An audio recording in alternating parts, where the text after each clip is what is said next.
Hola a todos, mi nombre es Gabriel Elías y les doy la bienvenida a mi canal de YouTube. Hay cosas que debemos saber y este espacio es para ello. Quédate con nosotros, suscríbete y aprieta la campanita. Vamos con el tema de hoy.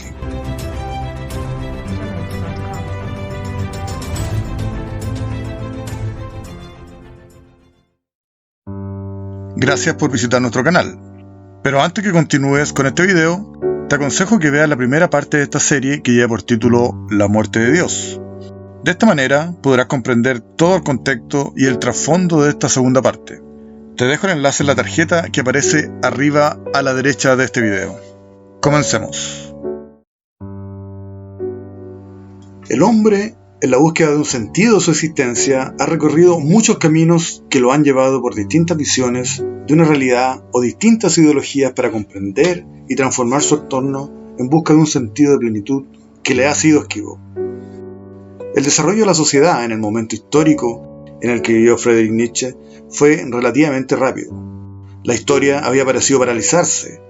Durante 13 siglos, que abarca el periodo histórico que conocemos como Edad Media, los avances en este periodo fueron muy pocos, debido al sometimiento del pensamiento hacia el cristianismo y hacia una iglesia católica que se erguía como la gran señora que dominaría este extenso periodo en la historia universal.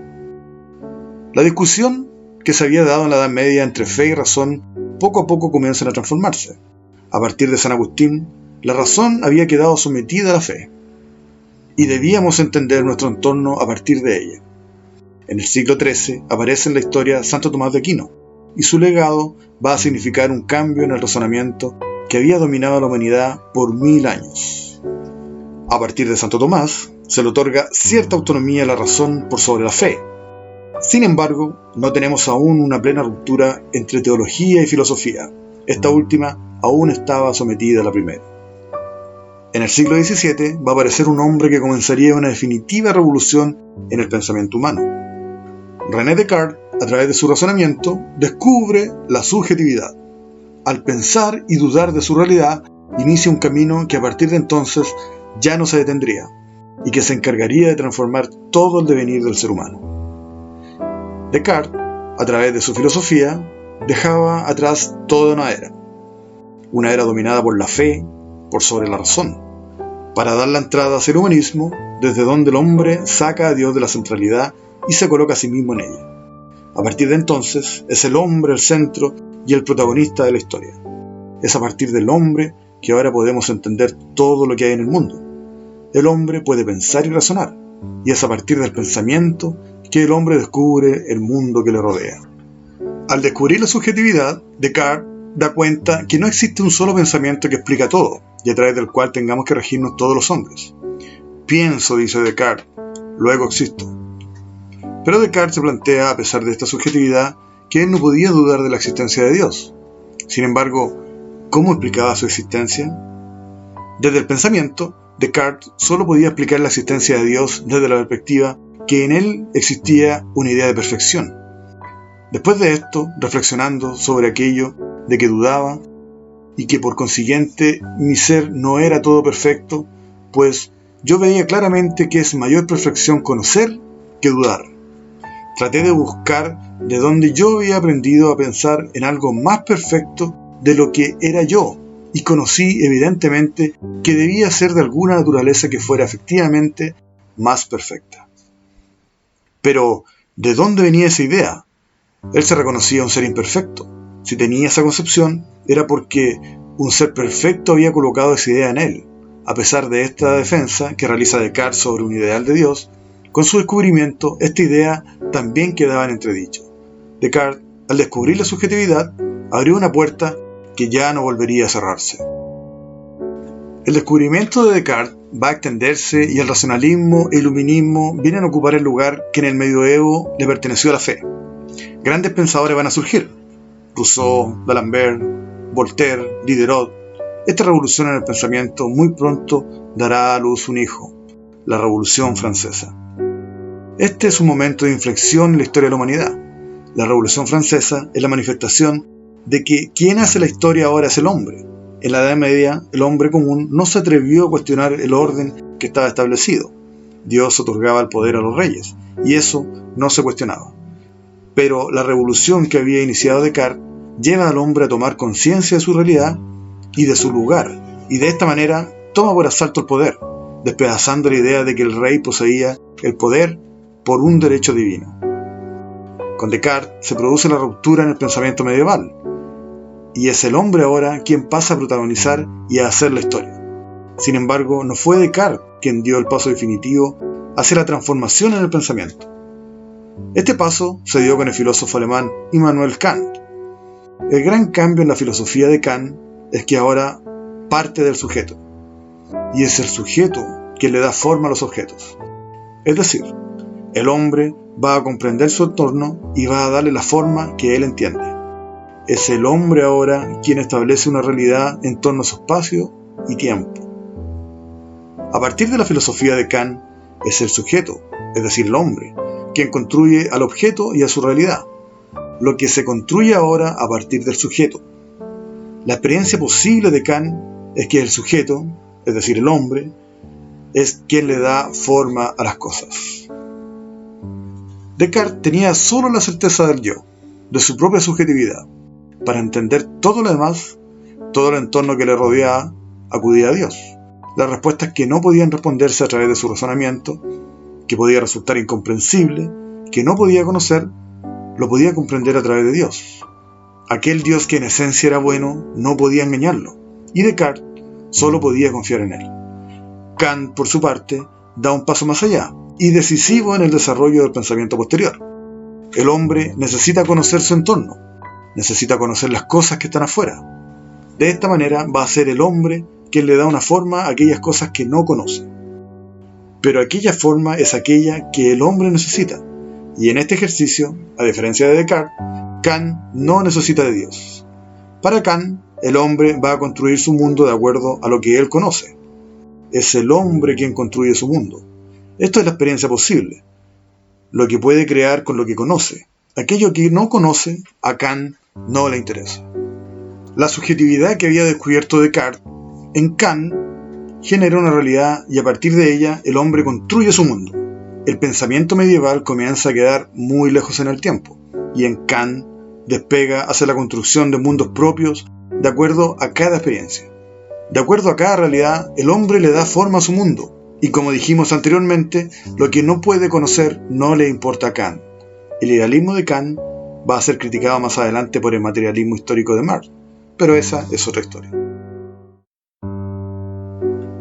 Para mediados del siglo XIX, la fe en el Dios cristiano, considerando que en Dios se basaban todos los aspectos de la vida del hombre, más allá del aspecto religioso, como la política, la moral, la ciencia, entre otros, comienza a diluirse. El pensamiento racional y el humanismo ha desplazado de los aspectos primordiales de la vida humana esa idea de Dios.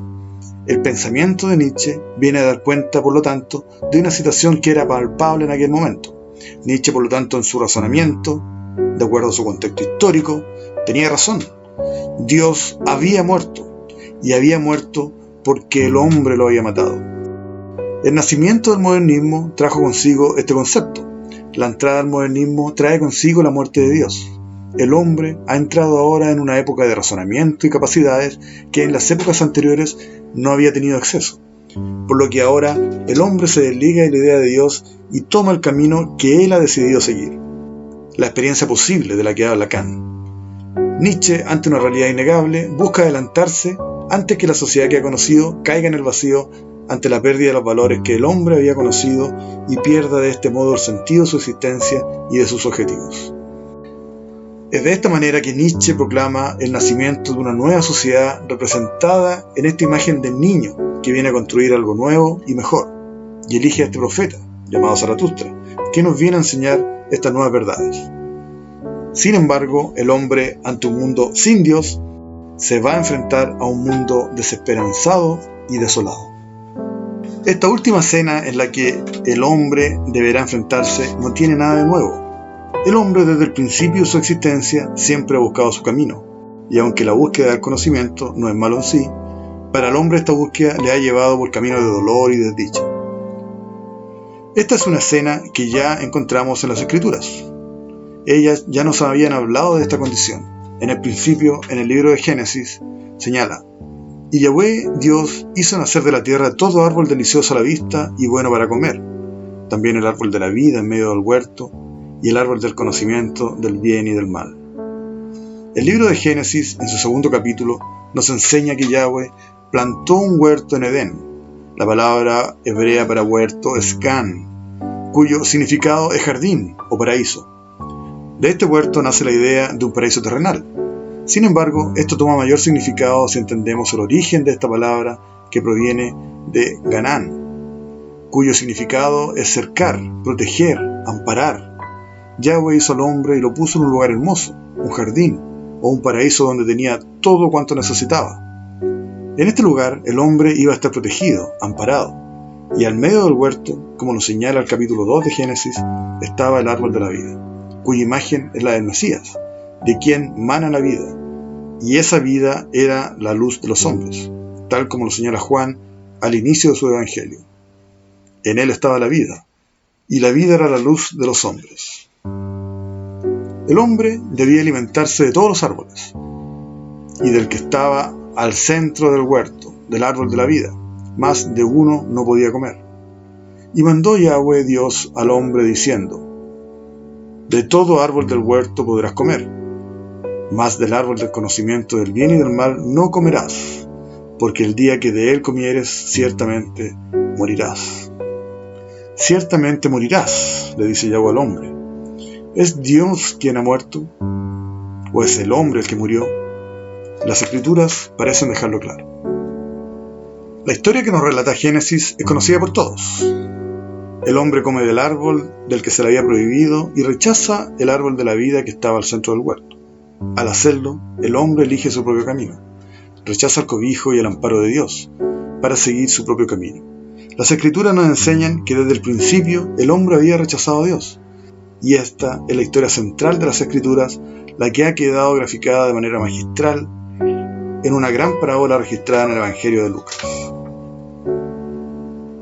También dijo: un hombre tenía 2 hijos, y el menor de ellos dijo a su padre: Padre, dame la parte de los bienes que me corresponde. Y le repartió los bienes. No mucho después, juntándolo todo el hijo menor, se fue lejos a una provincia apartada, y ahí desperdició sus bienes viviendo perdidamente. Y cuando todo lo hubo malgastado, vino una gran hambre en aquella provincia, y comenzó a faltarle. Y fue y se arrimó a uno de los ciudadanos de aquella tierra, el cual le envió a su hacienda para que apacentase cerdos. Y deseaba llenar su vientre de las algarrobas que comían los cerdos, pero nadie le daba. Y volviendo en sí, dijo: ¿cuántos jornaleros en casa de mi padre tienen abundancia de pan, y yo aquí perezco de hambre? La historia que nos relata el hijo pródigo es la historia de la humanidad, que al abandonar el Edén ha vagado en busca de aquella plenitud que tuvo un día, pero que lejos de su creador no la encontrará, aunque vague por todos los rincones. Aunque parezca haber encontrado la fórmula, aquella fracasará. El hombre se ha de enfrentar solo a desdichas y desventuras, soledad y vacío. El hombre se alejó de Dios y fue en busca del conocimiento, y en esa búsqueda ha vagado a través de las eras. Lo que Zaratustra le predicó a los hombres al descender de la montaña no es una historia nueva, es una historia que se dio desde el principio de la creación. Sin embargo, esa historia encuentra su clímax en nuestra época. Es en esta época contemporánea, donde el hombre ha alcanzado los más grandes logros de su existencia, pero donde a la vez ha quedado prisionero de su racionalidad. Y el siglo XX, en su máxima manifestación, aquella racionalidad de la que tanto nos orgullecemos nos dio como resultado Auschwitz, 2 guerras mundiales, crisis económicas, explosiones atómicas. El racionalismo del que tanto nos hemos jactado nos ha mantenido al borde del abismo, en un peligro que, lejos de menguar, ha ido en aumento. Si el hombre decide prescindir de Dios, buscará nuevos dioses a quien adorar. No se quedará huérfano de divinidades. En la antigüedad, su exilio del Edén no significó que abandonara las divinidades. El hombre se buscó a nuevos dioses a quienes adorar, y los adoró de acuerdo a sus necesidades. Para una buena cosecha, para la prosperidad, para su seguridad ante los enemigos que amenazaban sus territorios, para la oscuridad, para la fertilidad, en fin, cantidad de dioses para cuantas necesidades hubiesen. El hombre ya había asesinado a Dios, aunque sin saberlo, era el hombre quien realmente había muerto.